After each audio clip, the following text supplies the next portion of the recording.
જોઈએ વિસ્તારથી। બ્લૂમબર્ગ ફિલાન્થ્રોપીઝ દ્વારા તારીખ 14 થી 17 નવેમ્બર 2024 દરમિયાન બ્રાઝિલના રિયો ડી જાનેરો ખાતે 2024 U20 રિયો મેયર સમિટનું આયોજન કરવામાં આવેલું હતું। જે સમિટમાં આમંત્રિત સુરત મહાનગરપાલિકા તરફથી બ્રાઝિલ ખાતે સુરત શહેરના પ્રથમ નાગરિક માનનીય મેયર શ્રી દક્ષેશ માવાણી સહભાગી બન્યા હતા। જેમાં મેયર દક્ષેશભાઈ માવાણીએ સુરત મહાનગરપાલિકાની વિશિષ્ટ કામગીરી બાબતે વક્તવ્ય રજૂ કર્યું હતું। બ્રાઝિલમાં સુરતના વિકાસની વાત। બ્રાઝિલ ખાતે યોજાયેલા 2024 U20 રિયો મેયર્સ સમિટમાં સુરતના મેયરે સુરત મહાનગરપાલિકાની વિશિષ્ટ કામગીરી બાબતે વક્તવ્ય રજૂ કર્યું હતું। માળખાકીય સુવિધાઓ, ગ્રીન એનર્જી, આવાસ યોજના સહિતની વાતો કરી। બ્લૂમબર્ગ ફિલાન્થ્રોપીઝ દ્વારા તારીખ 14 થી 17 નવેમ્બર 2024 દરમિયાન બ્રાઝિલના રિયો ડી જાનેરો ખાતે 2024 U20 રિયો મેયર સમિટનું આયોજન કરવામાં આવ્યું છે। જે સમિટમાં આમંત્રિત સુરત મહાનગરપાલિકા તરફથી બ્રાઝિલ ખાતે સુરત શહેરના મેયર દક્ષેશ માવાણી હાજર રહી સુરતના વિકાસની વાત કરી હતી। બ્રાઝિલ ખાતે યોજાયેલા મેયર સમિટમાં વિશ્વભરના દેશોના મેયર્સ એકત્રિત થયા હતા। જ્યાં તેમણે પોતાના શહેરમાં કરેલા વિકાસ અંગેની વાતો એકબીજાને શેર કરી હતી અને અનુભવો પણ શેર કર્યા હતા। તેની સાથે કેવી રીતે તેઓ કામ કરી રહ્યા છે તે અંગે પણ પ્રેઝન્ટેશન રજૂ કર્યું હતું। જે સમિટમાં મેયરે ભારતનું 8મું સૌથી મોટું શહેર અને વૈશ્વિક સ્તરે સૌથી ઝડપથી વિકસતા શહેરી કેન્દ્રોમાંનું એક સુરત શહેરને ગણાવ્યું હતું। સુરત શહેરી ઇનોવેશન અને ટકાઉપણુંમાં મોખરે રહ્યું છે, જેના કારણે આ પ્રતિષ્ઠિત મેયર કોન્ફરન્સમાં આમંત્રિત કરાયેલું ભારતનું એકમાત્ર શહેર છે। સુરત તેના મજબૂત શહેરી આયોજન અને માળખાકીય વિકાસ માટે જાણીતું છે। શહેરે તેના તૃતીય ટ્રીટમેન્ટ પ્લાન્ટ દ્વારા ટકાઉ જળ વ્યવસ્થાપનની પહેલ કરી છે, જે ઔદ્યોગિક ઉપયોગ માટે ગંદા પાણીને રિસાયકલ કરે છે। આ પહેલ મારફત વાર્ષિક અંદાજે $17 મિલિયન આવક મેળવવામાં આવે છે, જે તાજા પાણીના સંસાધનોનું સંરક્ષણ કરે છે। પર્યાવરણીય સ્થિરતા તરફનું એક મહત્વપૂર્ણ પગલું છે। બ્રાઝિલ મેયર સમિટમાં સુરતના મેયર દક્ષેશ માવાણીએ ગરીબ અને મધ્યમ વર્ગના નાગરિકોને આવાસ મળી રહે તે માટે પ્રધાનમંત્રી આવાસ યોજના સહિત વિવિધ યોજનાઓ હેઠળ 82,000થી વધુ નજીવી કિંમતના ઘરોની ફાળવણી કરી છે। સુરતના લોકો માટે અફોર્ડેબલ હાઉસિંગને વાસ્તવિકતા બનાવવાના તેમના માર્ગદર્શન બદલ વડાપ્રધાન નરેન્દ્રભાઈ મોદીના આભારી છીએ। આ પહેલા 2001માં ઝૂંપડપટ્ટી જેવી સ્થિતિમાં રહેતા વ્યક્તિઓની સંખ્યા 20%થી ઘટાડીને આજે 6% કરતાં ઓછી કરી છે। આ એક નોંધપાત્ર સિદ્ધિ છે। હાલમાં સુરત મ્યુનિસિપલ કોર્પોરેશન દ્વારા ઉપયોગમાં લેવાતી કુલ ઉર્જામાંથી 28% ઉર્જા સૌર અને પવન ઉર્જાના સ્ત્રોતોમાંથી આવે છે। અમારી સોલાર રૂફટોપ પહેલ 431 મેગાવોટની કુલ ક્ષમતા ઉત્પન્ન કરતી 87,000થી વધુ સ્થાપનો સાથે સુરત સૌર ઉર્જામાં અગ્રેસર સ્થાન પ્રાપ્ત કર્યું છે। 2030 સુધીમાં અમારી ઉર્જાની જરૂરિયાતોમાંથી 50% રિન્યુએબલ સ્ત્રોતોમાંથી પેદા કરવાનું અમારું લક્ષ્ય છે। આ U20 સમિટના ભાગરૂપે સુરત ટકાઉ શહેરી પ્રેક્ટિસને પ્રોત્સાહન આપવા, આબોહવા પરિવર્તનને સંબોધિત કરવા અને વિશ્વભરના શહેરો સાથે શ્રેષ્ઠ પ્રેક્ટિસનું આદાન પ્રદાન કરવા માટે પ્રતિબદ્ધ છે। શહેરના ભવિષ્યને ઉજ્જવળ બનાવી શકીએ। વધુમાં તેમણે આ સમિટમાં ઉપસ્થિત અન્ય સિટીના પ્રતિનિધિઓની મુલાકાત લીધી હતી।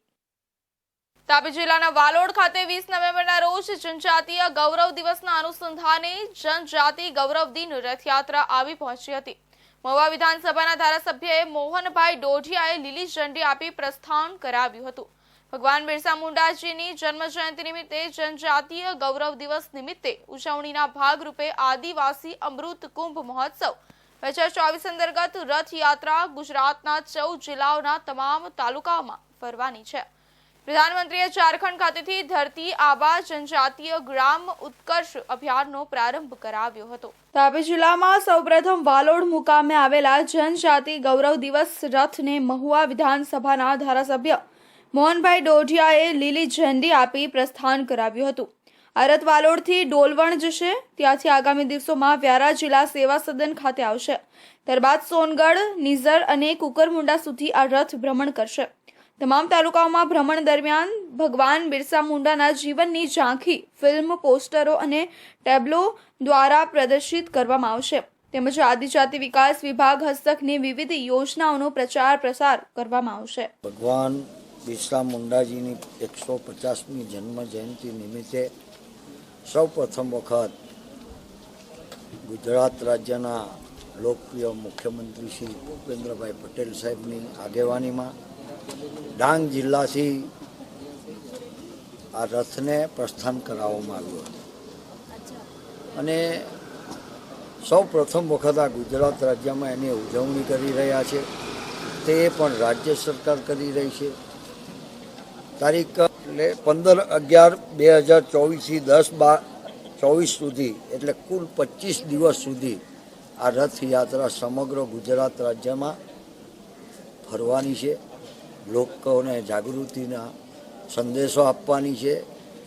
અનેક યોજના આ દેશના વડાપ્રધાન નરેન્દ્રભાઈ મોદી સાહેબે આદિવાસી સમાજ માટે મૂકી છે, ત્યારે એને સૌ આદિવાસી સમાજના લોકોને જાગૃત કરવા માટે આ રથયાત્રા સક્સેસ નીવડશે એવું મને પોતાને લાગે છે. મારોડ ખાતે આવેલા રથયાત્રામાં ધારાસભ્ય મોહનભાઈ ડોઢિયાએ જણાવ્યું હતું કે આપણા દેશ માટે પોતાનું સમગ્ર જીવન સમર્પિત કરનાર અને દેશ ઉપર આવેલી આપત્તિ માટે પોતાના જીવનની આહુતિ આપનાર ભગવાન બિરસા મુંડાને આપવામાં આવતી આ શ્રદ્ધાંજલિ સાચી શ્રદ્ધાંજલિ છે. આપણા દેશના વડાપ્રધાન નરેન્દ્રભાઈ મોદીએ પોતે મુખ્યમંત્રી હતા ત્યારે ગુજરાતમાં ભગવાન બિરસા મુંડા જેવા અનેક શહીદોને યાદ કરી તેમના કાર્યોને બિરદાવવાની પ્રથા ચાલુ કરી હતી, જે આજે તેઓ વડાપ્રધાન બન્યા પછી પણ ચાલુ રાખી છે. ડભોઈ પાલિકાની દબાણ શાખાનો સપાટો કાજીવાડા મસ્જિદ વિસ્તારમાં પાલિકાની દબાણ શાખાની કડક કાર્યવાહી કરવામાં આવી હતી. સફાઈ ચાર્જ ન ભરતા 10 ખાણીપીણીની લારીઓ જપ્ત કરવામાં આવી હતી. પાલિકા દ્વારા કાર્યવાહી કરાતા પાલિકાને લારી સંચાલકો સામે આવતા લોકોના ટોળા ભેગા થયા હતા.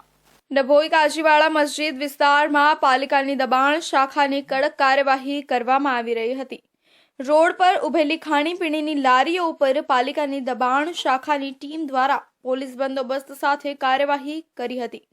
સફાઈ ચાર્જ ન ભરાતા ડભોઈ પાલિકા દ્વારા 10 જેટલી ખાણીપીણીની લારીઓ જપ્ત કરી હતી. પાલિકા દ્વારા કાર્યવાહી કરાતા પાલિકાને લારી સંચાલકો સામે આવતા લોકોના ટોળા ભેગા થતા પીઆઈ કક્ષાના અધિકારીઓ ઘટનાસ્થળે આવી પહોંચ્યા હતા. જાણવા મળતી માહિતી મુજબ ઘણા સમયથી ખાણીપીણીની લારીઓ દ્વારા સફાઈનો ચાર્જ ન ભરાતા પાલિકાએ કડક કાર્યવાહી કરાતા લારીઓ જપ્ત કરી હતી. કેટલાક મહિનાઓથી જે સફાઈ ચાર્જ લેવામાં આવે છે તેમાં કાજીવાડા વિસ્તાર અને કડિયાવાડ જે એરિયા છે એમાં સફાઈ ચાર્જ એટલે કે રૂપિયા લારી ગલ્લાવાળા નહોતા આપતા. જેના અનુસંધાને આજે ખાસા મહિના પહેલા રૂપિયા બાકી હોય નગરપાલિકાએ લારીઓને જપ્તીનો હુકમ કરવામાં આવી છે. સાથે સાથે એ લોકોને સૂચના પણ આવી છે કે લારી ગલ્લા જે છોડાવવા આવો તો દંડ સહિત જે બાકી રકમ પડે તમારી સફાઈ ચાર્જ પેટે એ ભરી જવી ને આ કામગીરી અવિરત ચાલુ રહેશે. અમે લોકોને એવી પણ સૂચના આપી છે કે તમારે કોઈ નડતર રહેતું હોય, કોઈની પરિસ્થિતિ ખરાબ હોય તો અમે એના માટે જવાબદાર છે, અમે કહેજો કરીશું.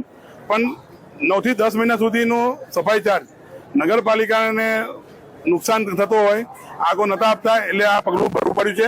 આ સાથે જ પાલિકા પ્રમુખ બિરેન શાહે જણાવ્યું હતું કે ડભોઈના મુખ્ય રોડ રસ્તાઓ પર કોઈ પણ પ્રકારનું દબાણ દુકાનદાર કે મકાન દ્વારા કરવામાં આવ્યું હોય તે સત્વરે હટાવી લે. આગામી સમયમાં પાલિકા દ્વારા ગેરકાયદેસર દબાણ તેમજ બાંધકામ પર કડક કાર્યવાહી કરવામાં આવશે અને આવા દબાણો તોડી પાડવામાં આવશે.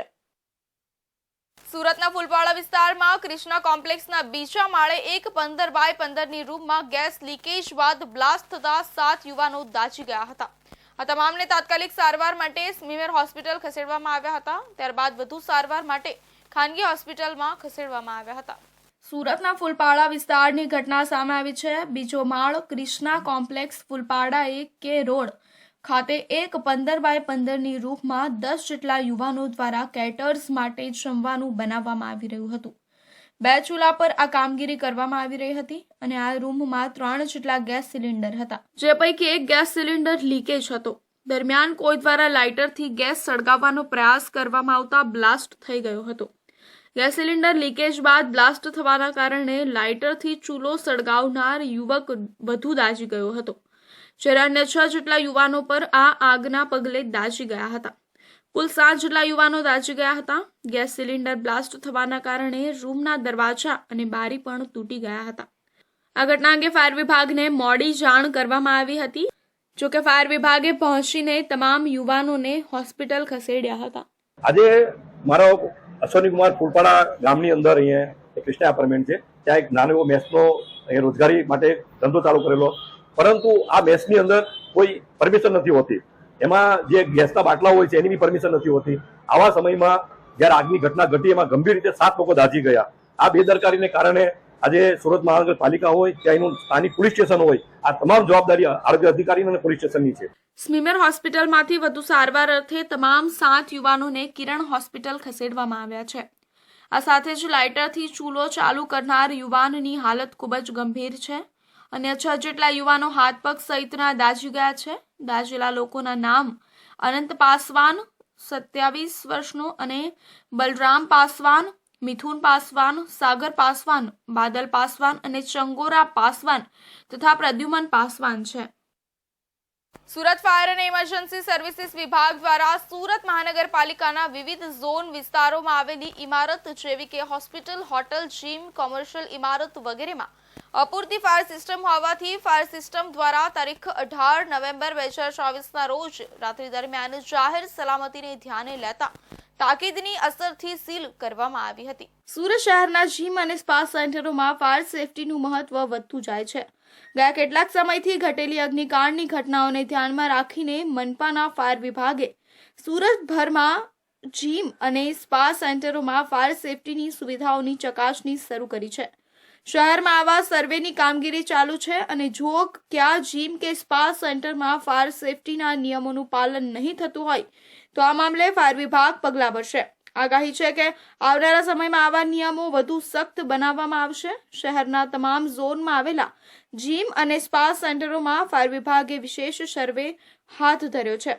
આ તપાસના ભાગરૂપે ફાયર સેફટીની સુવિધાઓની ઉપલબ્ધતા અને તેઓ કેટલું કાર્યક્ષમ છે તે બાબતે ઊંડાણપૂર્વક તપાસ કરવામાં આવી રહી છે. જીમને અમુક ઘણા બધા સાધનો હોય છે કે જેવું કે ફાયર એક્સટિંગ્વિશર છે, સ્પ્રિંકલર સિસ્ટમ છે, ફાયર એક્ઝિટ ડોર છે, ઘણા બધા સાધનો છે જે અમે રૂટીન ચેકઅપ કરતા હોય છે. મેન્ટેનન્સનું કામ તો કેવું છે, જીમના જે ઓનર હોય છે એ કરતા હોય છે, પણ અમારે દર મહિનાની અંદર રૂટીન ચેકઅપની અંદર અમે લોકો ચેક કરતા હોઈએ છીએ કે ભાઈ આ લોકો મેન્ટેન કરી રહ્યા છે કે નહીં. જ્યાં સાધનોનો અભાવ જોવા મળશે ત્યાં અમે નોટિસ અમે ઇસ્યુ કરીશું એમને, ને આગળ એમને ટાઈમિંગ પણ આપીશું કે ભાઈ તમે ફાયર સિસ્ટમ ઇન્સ્ટોલ કરીને ફાયર એનઓસી તમે મેળવી લો. છતાં એ લોકો નથી કરતા તો ઉપલી કચેરીથી જે કંઈ હુકમ આવે એ પ્રમાણે અમે સીલિંગની કામગીરી કરીશું. સુરતમાં અટવા ઝોનમાં આવતા કુલ 38 રૂમને સીલ કરાયા છે તથા ઉધના ઝોન એ માં જનસેવા મલ્ટી સ્પેશિયાલિટી હોસ્પિટલ તથા ઉધના સુરતમાં પહેલો અને બીજો માળ સીલ કરવામાં આવ્યો છે અને સેન્ટ્રલ ઝોનમાં માય ફિટનેસ જીમ, રેશમવાદ, સલાબતપુરાને સીલ કરવામાં આવ્યું હતું.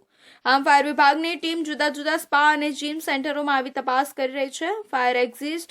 ફાયર એક્સટિંગ્યુશર અને અન્ય સુરક્ષા સાધનો શું કાર્યક્ષમ છે કે નહીં તે તપાસવામાં આવી રહ્યું છે. વલસાડ બીઆરસી ભવન ખાતે આયોજિત જિલ્લા બદલી ફેર કેમ્પમાં શિક્ષકોએ હોબાળો મચાવ્યો હતો. બદલીની પ્રક્રિયાને લઈને શિક્ષકો દ્વારા હોબાળો મચાવવામાં આવ્યો હતો. આમ 400 થી 500 જેટલા શિક્ષકો દ્વારા સૂત્રોચ્ચાર કરી વિરોધ કરવામાં આવ્યો હતો. 2024 જિલ્લા બદલી ફેર કેમ્પનું વલસાડના બીઆરસી ભવન ખાતે આયોજન કરવામાં આવ્યું હતું, જેમાં મોટી સંખ્યામાં બહારથી શિક્ષકો બદલી કેમ્પમાં આવ્યા હતા. પરંતુ શિક્ષણ વિભાગના પરિપત્ર મુજબ 235માંથી 117 બેઠક પર અગ્રતા આપવામાં આવી હોય અને અન્ય બેઠકો ઓનલાઈનથી ભરવામાં આવશે તેવું જણાવતા શિક્ષકોએ હોબાળો કર્યો હતો. શિક્ષકો દ્વારા સૂત્રોચ્ચાર કરીને સમગ્ર બાબતનો વિરોધ પણ કરવામાં આવ્યો હતો. હું છોટાઉદેપુર જિલ્લામાં શિક્ષક તરીકે છેલ્લા 15 વર્ષથી જોબ કરું છું અને અત્યારે 15 વર્ષ પછી જ્યારે જિલ્લા ફેરનો કેમ્પ આજે વલસાડમાં થવા જઈ રહ્યો છે ત્યારે હું અત્યારે આવી છું અને જેવી રીતે અહીંયાના બધા શિક્ષકો જાણે છે, સરકારશ્રી પણ સુવિદિત છે કે 11/5/2023ના ઠરાવ પ્રમાણે પ્રકરણ L ના મુદ્દા નંબર 2માં સ્પષ્ટ જણાવ્યું છે કે જેટલી પણ જગ્યા હોય છે એમાં 100% જગ્યા જિલ્લા ફેરબદલીથી કરવાની છે.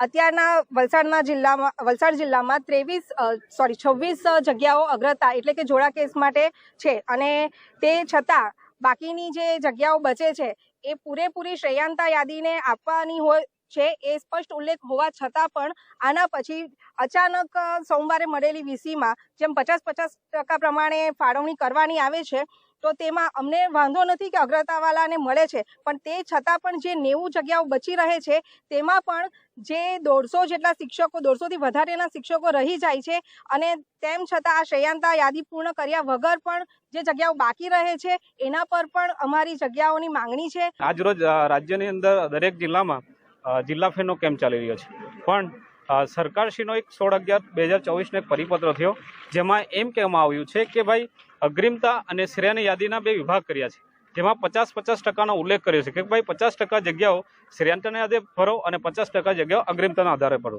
પણ ઘણા જિલ્લામાં એવો પ્રશ્ન છે કે જ્યાં અગ્રિમતાની યાદી ઉમેદવાર નથી.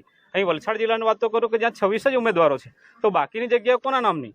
સરકારશ્રીનો 11/5/2023 જ્યારે બદલીનો નિયમનો ઠરાવ થયો ત્યારે ઠરાવમાં એવું ચોખ્ખું લખ્યું હતું કે પ્રકરણ L મુદ્દા નંબર 2 ની અંદર કે જે કોઈ જગ્યાઓ અગ્રિમતાના ધોરણે ફાળવવામાં આવેલ છે અને જો બાકીની જગ્યાઓ બચી જાય તો એ શ્રેયાંતન આવતા તમામ શિક્ષકોને ફાળવવાની હોય છે. આજે ગુજરાત રાજ્યના તમામ જિલ્લાઓમાં જિલ્લા ફેરબદલીના કેમ્પ થઈ રહ્યા છે, ત્યારે વલસાડ જિલ્લામાં આજે બદલી કેમ્પ અહીંયા યોજવામાં આવ્યો છે.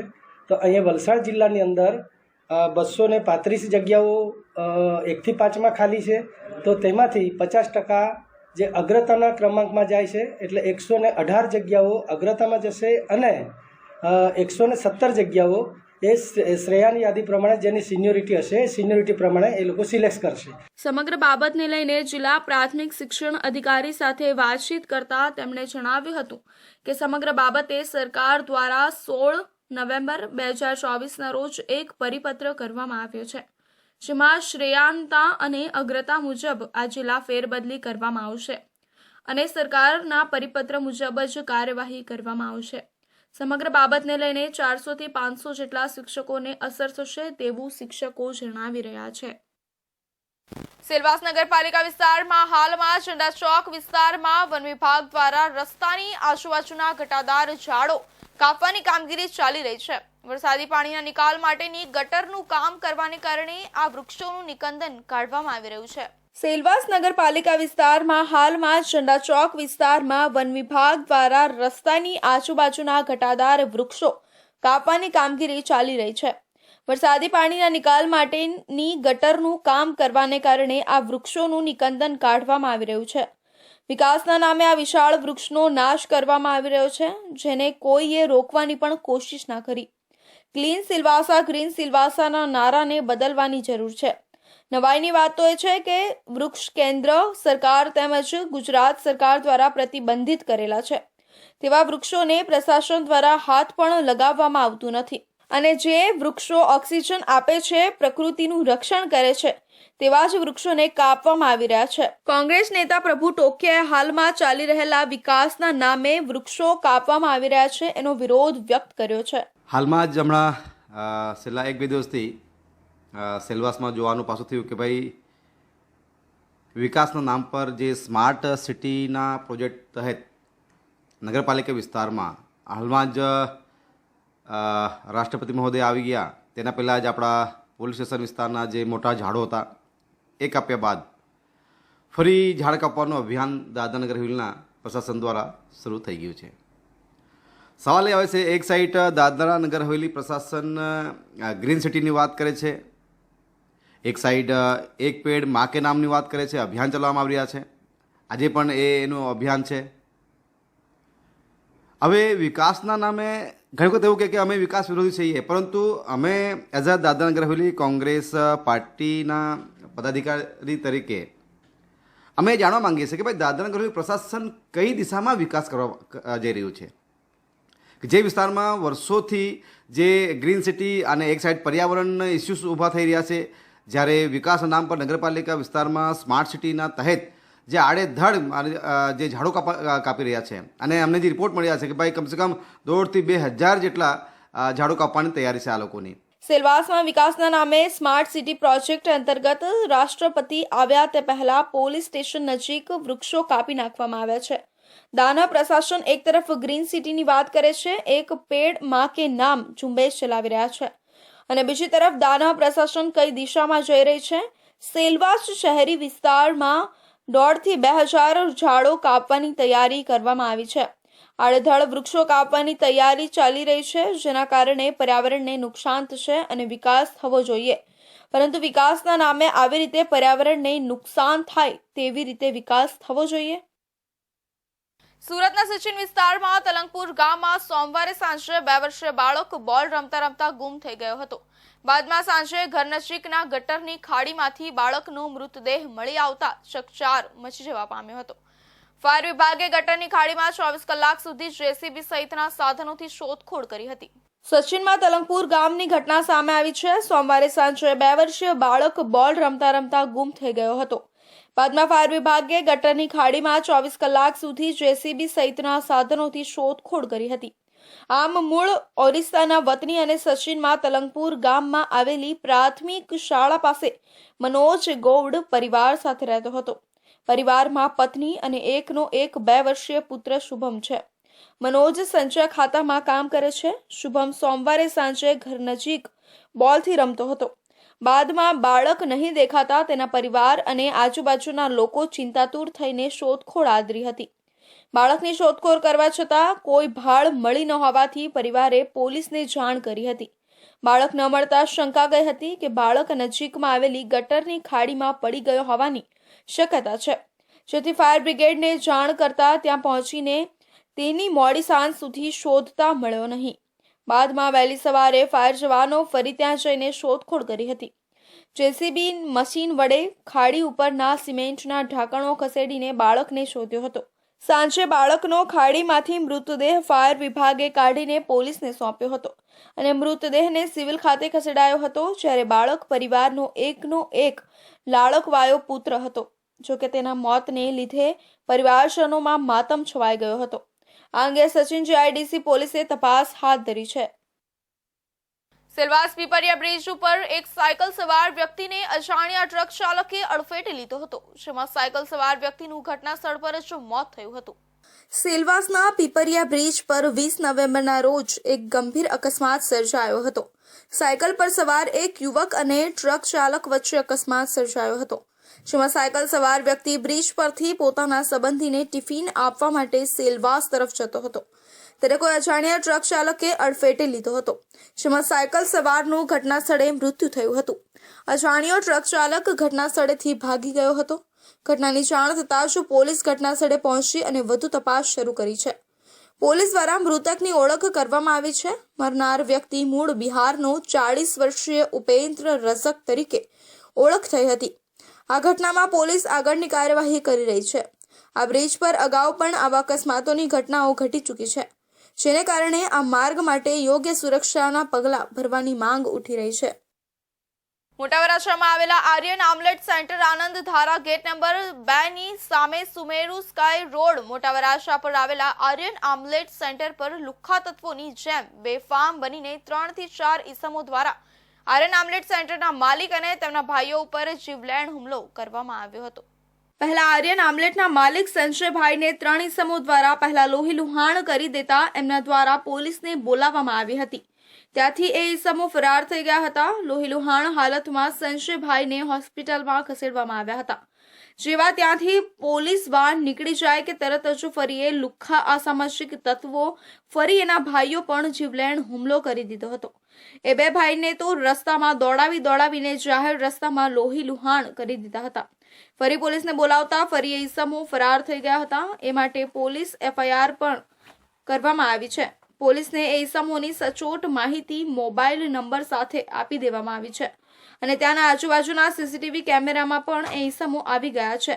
તો પણ હમણાં સુધી એ ઈસમોને કંઈ પણ કરવામાં આવ્યું નથી અને એ ઈસમો હજી સુધી ધરપકડ કે અટકાયત પણ કરવામાં આવી નથી. પોલીસ તંત્ર દ્વારા ઈસમોને બચાવવામાં આવી રહ્યા છે. જો કે આવા ઈસમો હજી પણ પકડાયા નથી કે જે ઈસમો ખુલ્લેઆમ ચપ્પુ બતાવી અને રસ્તામાં જાહેરમાં દોડાવીને જીવલેણ હુમલો કરી શકે. તો શું આ ઈસમો કોઈને જાનથી ના મારી શકે? કોઈ હજી પણ સંજયભાઈ શોકમાં છે કે બધી માહિતી આપી હોવા છતાં પણ એસમોની ધરપકડ કરવામાં આવી નથી કે કોઈ માહિતી મળી નથી. પોલીસ તંત્રને આ તો ગુનેગારને આ છાવરી રહી છે. વલસાડના પારનેરા મહાદેવજી મંદિરની ઘટના સામે આવી છે. મહાદેવ મંદિરમાં અભિષેક કરતા ભક્તનું મોત નીપજ્યું હતું. અતુલમાં રહેતા કિશોરભાઈ રોશિંદા મંદિરમાં દર્શન કરવા જતા હતા. આરતી બાદ મંદિરમાં અભિષેક કરતા અચાનક ઢળી પડ્યા હતા. સમગ્ર ઘટનાના સીસીટીવી કેમેરામાં કેદ થઈ ગયા હતા. મંદિરમાં મોતને લઈ ચકચાર મચી ગયો છે. વલસાડમાંથી એક ચોંકાવનારા સીસીટીવી ફૂટેજ સામે આવ્યા છે. મંદિરમાં અભિષેક કરતા સમયે એક ભક્ત અચાનક ઢળી પડ્યો હતો. સારવાર અર્થે નજીકની હોસ્પિટલ લઈ જતા તબીબે શખ્સને મૃત જાહેર કર્યો હતો. અભિષેક કરતા સમયે ભક્તના અચાનક મોતની આ હચમચાવતી સમગ્ર ઘટના મંદિરમાં લાગેલા સીસીટીવી કેમેરામાં કેદ થઈ હતી. હાર્ટ એટેકથી મોત થયાનું પ્રાથમિક અનુમાન છે. પ્રાપ્ત માહિતી અનુસાર વલસાડમાં પારનેરા વિસ્તારમાં આવેલા ભગવાન મહાદેવજીના મંદિરે દર્શન કરવા માટે દૈનિક ધોરણે મોટી સંખ્યામાં લોકો જાય છે. અતુલ સોસાયટીમાં રહેતા કિશોરભાઈ પણ રોજિંદા મહાદેવના મંદિરે દર્શન કરવા જતા હતા. જોકે આરતી બાદ અભિષેક કરતા સમયે કિશોરભાઈ અચાનક ઢળી પડ્યા હતા. કિશોરભાઈને જોઈ મંદિરમાં હાજર અન્ય લોકોએ તેમને તાત્કાલિક સારવાર અર્થે હોસ્પિટલ ખસેડ્યા હતા. જોકે હોસ્પિટલમાં હાજર તબીબે કિશોરભાઈને મૃત જાહેર કર્યા હતા. કિશોરભાઈનું મૃત્યુ કયા કારણોસર થયું તે હાલ જાણી શકાયું નથી. પરંતુ પ્રાથમિક અહેવાલ અનુસાર અભિષેક કરતા સમયે અચાનક હાર્ટ એટેક આવતા કિશોરભાઈનું મોત નીપજ્યું હતું. રૂવાટા ઉભા કરે એવી આ ઘટના મંદિરના સીસીટીવી કેમેરામાં કેદ થઈ હતી, જેની ફૂટેજ સામે આવી છે. કિશોરભાઈના આકસ્મિક મોતથી તેમના પરિવાર પર દુઃખનો પહાડ તૂટી પડ્યો છે. તો આ હતા અત્યાર સુધીના મહત્વના સમાચાર. વધુ સમાચારો માટે જોતા રહેજો ઇન્ડિયા ન્યૂઝ ગુજરાતનું ખાસ બુલેટિન આપણું સુરત.